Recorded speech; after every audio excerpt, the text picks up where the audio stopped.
দর্শক বন্ধুরা, আসসালামু আলাইকুম। কেমন আছেন আপনারা? এটা হচ্ছে আমার সেই শশা ক্ষেত। এটার ভিডিও ইতিমধ্যে আমি দিয়ে দিয়েছি, আপনারা দেখেছেন। আর যারা দেখেননি তারা দেখে নেবেন।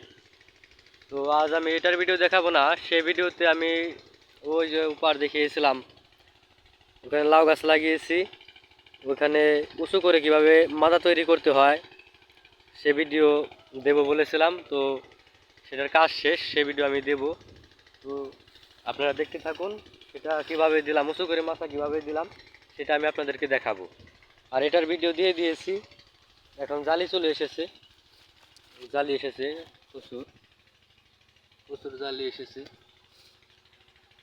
তো জালিগুলো বড় হওয়ার পর আমি আর একটি ভিডিও দিব, আপনারা দেখে নেবেন। এটা হচ্ছে এসআর সিডের স্মার্ট বয় শশা। এটার প্রচুর পরিমাণে ফলন হয়, অনেক ভালো একটি জাত। তো চলুন, আমি উঁচু করে মাজা কিভাবে দিলাম সেটা আপনাদেরকে দেখাবো। সাথেই থাকুন, আমি নিয়ে যাচ্ছি সেখানে। হ্যাঁ বন্ধুরা, এসে গেছি আমি সেখানে। এই দেখুন, এখানে মাথা তৈরি করেছি।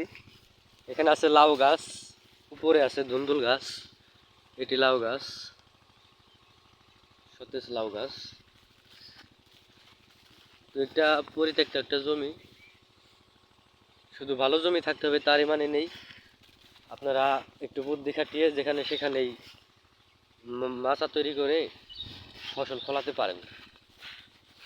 এইভাবে আপনারা ফসল ফলাতে পারেন।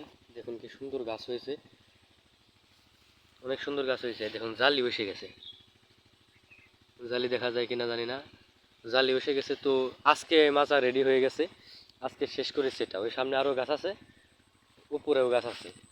বড় বড় করে বাঁশ কেটে নিয়েছি। এই বাঁশগুলো কেটেছি এই পেটেন মাছার জন্য, ওই মাপের বাঁশ কেটেছি। এই মাছা শেষ হলে যাতে পরে আমি ওই এই পেটেন মাছার জন্য যাতে এই বাঁশগুলো কাজে লাগাতে পারি। লাউ গাছ, এই যে ধুন্দুল গাছ, এই দেখুন মাছা, আরও গাছ আছে অনেক, অনেক বড় মাছা।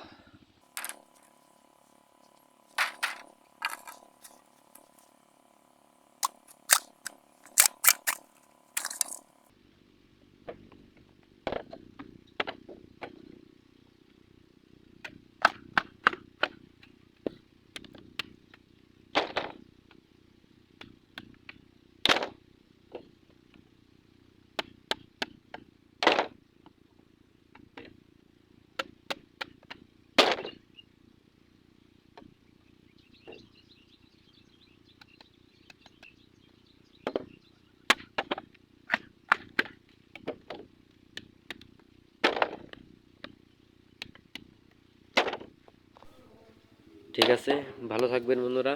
খুদা হাফেজ।